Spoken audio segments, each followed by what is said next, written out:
नमस्कार प्यारे विद्यार्थियों। आराधना डिग्री कॉलेज के ऑनलाइन क्लास में आपका स्वागत और अभिनंदन है।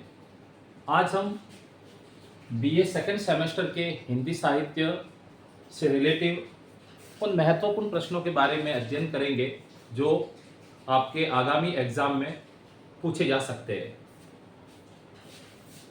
इसी कड़ी में जो पहला प्रश्न है वो है बीजक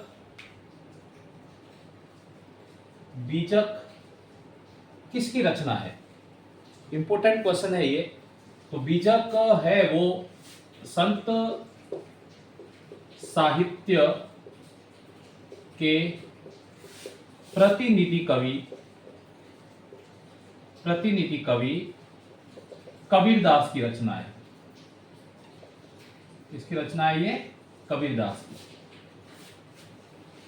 बीजक रचना है वो कबीरदास की है और कबीरदास को हिंदी साहित्य में जो संत साहित्य है उसका प्रतिनिधि कवि कहा जाता है, या फिर ज्ञानाश्रयी शाखा का प्रतिनिधि कवि भी।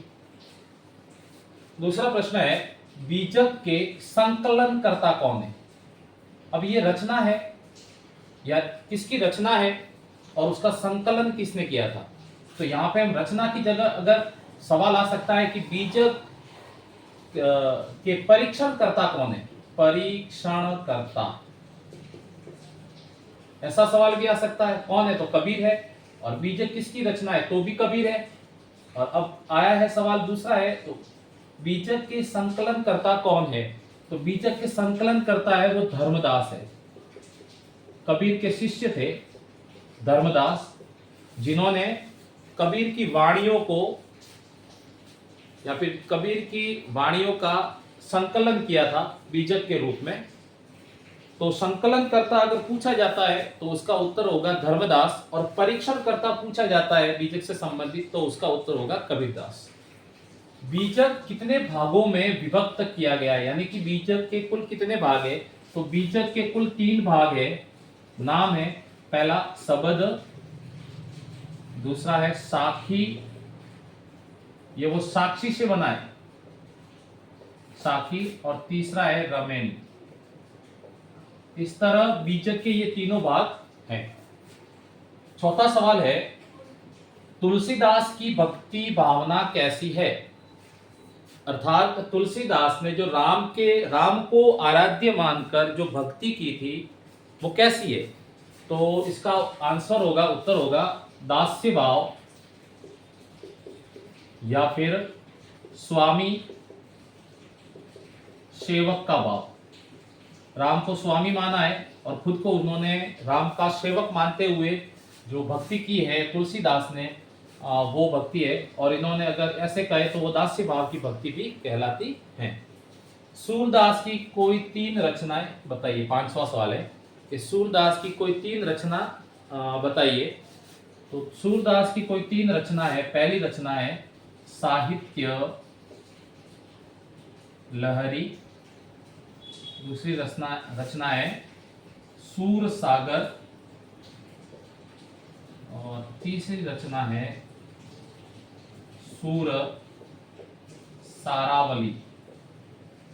इस प्रकार ये 3 रचना जो सूरदास की है वो में मिलती है पढ़ने के लिए। सूरदास की भक्ति कृष्ण के प्रति कैसी थी, यानी सूरदास की जो भक्ति थी ये थी यहाँ पे तुलसीदास की भक्ति राम के प्रति। तो वो तुलसीदास की भक्ति राम के प्रति वो दास्य या स्वामी सेवक वाली थी। यहाँ पे है कि सूरदास की भक्ति कृष्ण के प्रति कैसी थी, यानी सूरदास थे वो कृष्णाश्रयी शाखा के प्रतिनिधि कवि थे, और सूरदास की भक्ति कृष्ण के प्रति कैसी थी, ऐसा करके ये सवाल आ सकता है। तो जो भक्ति थी वो सबसे पहले तो इसकी भक्ति थी दास्य भाव की। कैसी भक्ति थी, दास्य भाव की। लेकिन जैसे ही सूरदास या फिर सूरदास जी के गुरु बन जाते वल्लभाचार्य, या फिर वल्लभाचार्य के संपर्क में आने से सूरदास की जो भक्ति पहले दास्य भाव की हुआ करती थी वह भक्ति हो गई सख्य भाव की। अर्थात अब इसका जो आंसर होगा प्रश्न नंबर 6 का जो उत्तर होगा, सूरदास की भक्ति कृष्ण के प्रति कैसी है, तो ये उत्तर है सख्य भाव की। लेकिन सूरदास की भक्ति दो तरह की है, दास्य भाव की भी थी और सख्य भाव की भी थी। अब जैसे ही इनके जो गुरु थे वल्लभाचार्य, उनके संपर्क में आते हैं सूरदास, और सूरदास इनके संपर्क में आते ही उनकी जो दास्य भाव की भक्ति वो थी सख्य भाव में बदल जाती है, तो इसका उत्तर सख्य भाव ही होगा। नेक्स्ट क्वेश्चन है वात्सल्य, वात्सल्य रस। वात्सल्य रस मतलब माता का अपने पुत्र के प्रति या फिर पिता का अपने पुत्र के प्रति। यहाँ पे माता का अपना पिता पुत्र के प्रति ही है, तो वात्सल्य रस के सम्राट कवि, अर्थात माता और पुत्र के प्रेम को अच्छे से दर्शाने वाले जो कवि हुए हैं वे कौन है। या वात्सल्य रस का मतलब ही यही है यहाँ पे, माता और पुत्र के प्रेम वाला। तो इसके सम्राट कवि कौन है, यानी इनके जैसा अन्य किसी ने कोई वर्णन किया ही नहीं है। तो आपको सर्वविदित है ये बात कि ऐसा करने वाले एक ही कवि है जो सूरदास है, और इन्होंने माता यशोदा और कृष्ण का जो प्रेम बताया है अपने काव्य में, वो ही इसको वात्सल्य रस का सम्राट घोषित कर देता है। प्रश्न नंबर 8, तुलसीदास के अवधी भाषा में रचित काव्य। तो तुलसीदास ने अपने काव्यों को दो भाषाओं में बखूबी अच्छे ढंग से या फिर काव्यों की सृजना की है।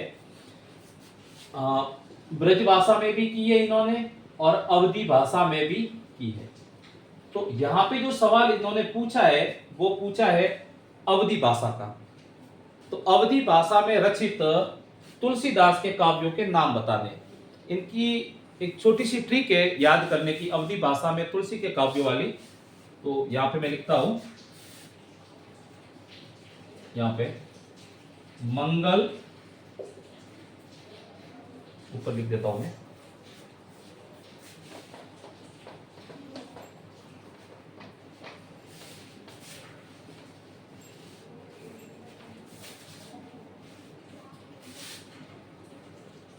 तुलसीदास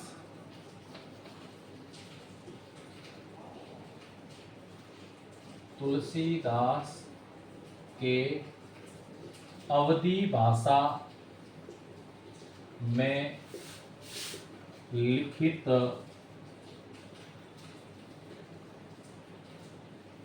काव्य। मैंने अभी आपको बताया कि उन्होंने दो भाषाओं में लिखा है, एक तो ब्रज भाषा में और दूसरा इन्होंने लिखा है अवधी भाषा में। तो यहाँ पे जो सवाल पूछा है वो अवधी भाषा से रिलेटिव पूछा है।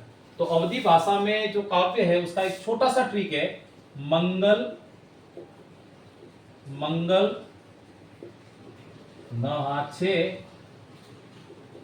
नहाचे बद्री मनक। शानदार ट्रिक है ये, याद करना आप, इंपोर्टेंट है ये सवाल भी, और बहुत बार भी ये बहुत ज्यादा बार पूछा जाने वाला सवाल है।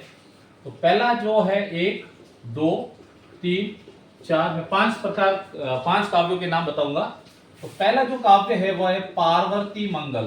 पार्वती मंगल, इस मंगल का अर्थ हो गया, इस मंगल का अर्थ है दूसरे का जानकी मंगल, अर्थात जिन काव्यों के पीछे मंगल मंगल नाम लिखता है वो अवधी भाषा में है।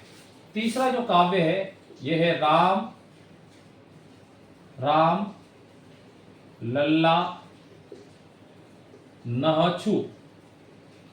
राम लल्ला नहचू, ये भी अवधी भाषा में लिखा गया है। चौथा है बरवे रामायण, ये भी अवधी भाषा में। पांचवा है मनक करके है मानस से, तो राम चरित मानस, रामचरित मानस, जिसमें 7 कांड है। कितने कांड है? 7 कांड है। और उस 7 कांडों का सूत्र भी देख लो, BAAKSLU, बाकसलु। हाँ, बाकसलु, BAAKSLU। ये 7 कांड भी पूछे जा सकता है कि रामचरितमानस में 7 कांड है, उनके नाम बताइए, क्रमशः नाम बताइए। तो क्रमशः नाम क्या है? बी का अर्थ है बाल कांड, बी का अर्थ है यहाँ पे बाल कांड से, और ए का अर्थ है यहाँ पे अरण्य कांड से, ठीक है। फिर इस ए का अर्थ है अयोध्या कांड, की के का मतलब है यहाँ पे किसी किंदा कांड, एस का मतलब है सुंदर कांड, एल का मतलब है लंका कांड, और यू का मतलब है उत्तर कांड। इस तरह से ये भी सवाल पूछा जा सकता है। तो अवधी भाषा में जो 5 प्रकार के जो काव्य लिखे गए थे वो ये थे। अब हो सकता है कि ब्रज वाला भी सवाल पूछे कि तुलसीदास जी जो काव्य है वो ब्रज भाषा में लिखी, तो उसकी भी एक साधारण सी ट्रिक है। आप देखो कि तुलसी की ब्रज भाषा में लिखित काव्य,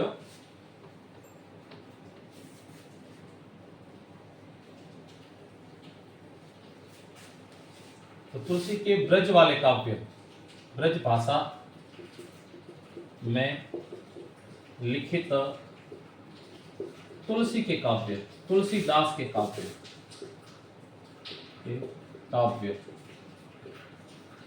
अब छोटी सी ट्रिक है, याद कर सकते हो आप। एक तो जिन नामों के पीछे वली शब्द आता है, जैसे गीतावली, कवितावली, दोहावली, तो ये वली वाले जितने हैं ना काव्य, ये लगभग ब्रज भाषा में ही लिखे गए काव्य है। तो अवधि वाला और ब्रज वाला आपके तुलसीदास से रिलेटिव जो काव्य था वो हो गया, ठीक है। इसके बाद में जो सवाल बन सकता है, जायसी के 3 ग्रंथों के नाम बताइए। जायसी अर्थात मलिक मोहम्मद जायसी, तो मलिक मोहम्मद जायसी के किन 3 ग्रंथों के नाम बताइए। ऐसा सवाल छोटा सा 2 नंबर का पूछा जा सकता है। तो मलिक मोहम्मद जायसी के 3 काव्य ग्रंथ, पहला है जो आखिरी कलाम, आखिरी कलाम। आखिरी कलाम मलिक मोहम्मद जायसी का एक काव्य ग्रंथ है, और इसी आखिरी कलाम में कयामत का वर्णन मिलता है। सवाल ये भी पूछा जा सकता है कि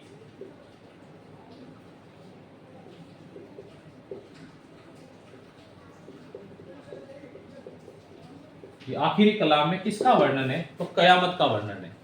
अब आखिरी कलाम के समय शाह वक्त कौन था, तो इसका भी आंसर है वो ये है बाबर।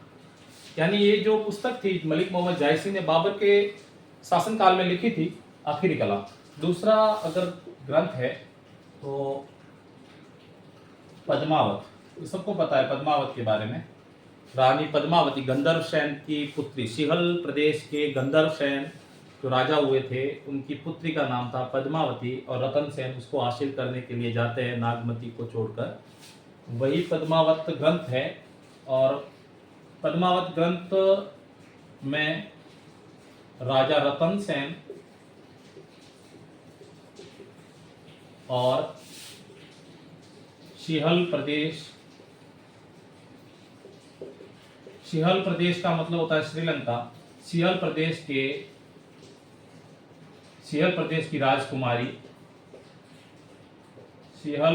की राजकुमारी पद्मावती का वर्णन है इसमें। पद्मावत है वो 1540 ईस्वी में लिखा गया था, और पद्मावत के समय जो शाह वक्त था हिंदुस्तान का, उसका नाम था शेर शाह सूरी, अर्थात शेर शाह सूरी के शासन काल में ये पद्मावत ग्रंथ मलिक मोहम्मद जायसी ने लिखा था। तीसरा ग्रंथ है अखरावट। तीसरा जो ग्रंथ है वो है अखरावट। ये जो ग्रंथ है वो मलिक मोहम्मद जायसी के आखिरी दिनों में लिखा गया ग्रंथ है, कि आखिरी समय में जब मलिक मोहम्मद जायसी अपना समय गुजार रहे थे, तो इन्होंने अपने व्यक्तिगत भावना को, यानी अपने स्वयं की भावनाओं को व्यक्त करते हुए ये अखरावट ग्रंथ लिखा था। और ये अंतिम समय जब मलिक मोहम्मद जायसी अपने समय अपने मतलब अपना समय गुजार रहे थे, उस समय ये लिखा गया ग्रंथ था। इसके बाद में प्रश्न है, सूफी साहित्य में परमात्मा और आत्मा, इंपोर्टेंट क्वेश्चन है, किसके प्रतीक है?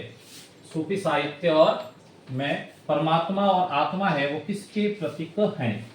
यही सवाल अगर संत साहित्य के दृष्टिकोण से अगर देखें तो पूछा जा सकता है।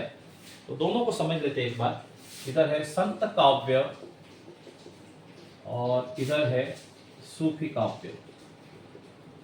संत काव्य यानी ज्ञानाश्रयी शाखा और सूफी काव्य मतलब प्रेमाश्रयी शाखा।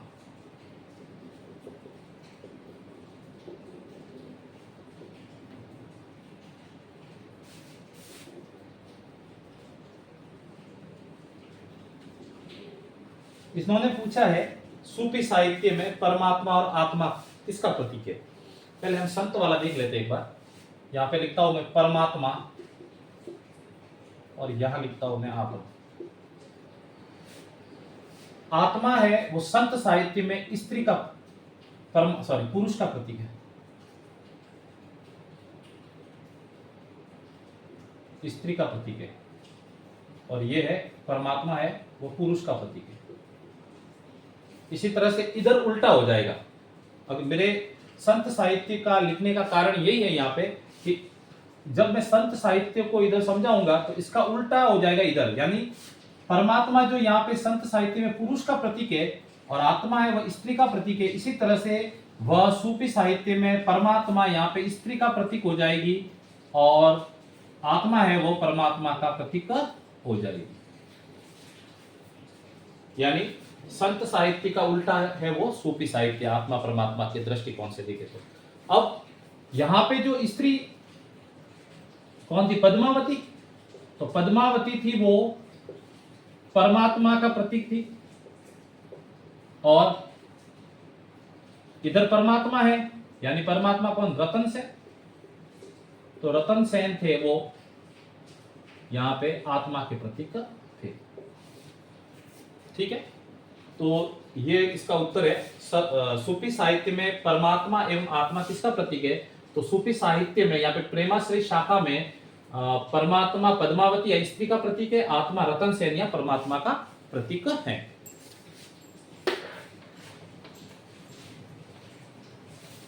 नेक्स्ट है, बिहारी के काव्य ग्रंथ का नाम लिखते हुए। तो बिहारी के काव्य ग्रंथ का नाम है बिहारी सतसही।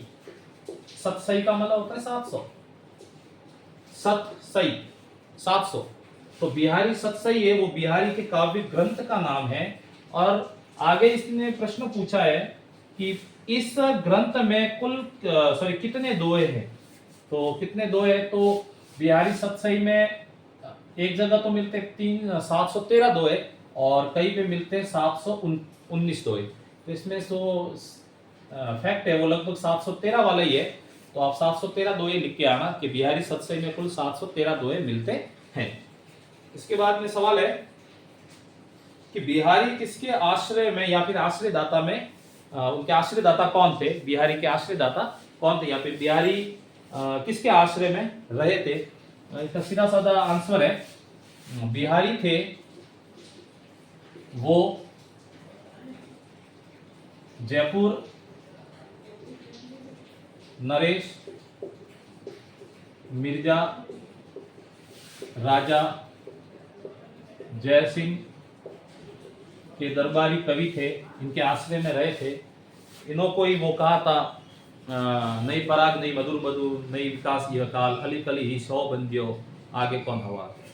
तो इस के शासन या फिर इसके आश्रय में रहते हुए बिहारी ने बहुत ज्यादा उन्नति की थी और इन्होंने बिहारी सतसही लिखी थी जिसमें 713 दोहे मिलते हैं। इसके बाद में घनानंद के किन्हीं दो ग्रंथों के नाम बताइए। इंपोर्टेंट सवाल है। तो घनानंद के दो ग्रंथ है वो कुछ इस प्रकार है। पहला घनानंद के दो काव्य ग्रंथ।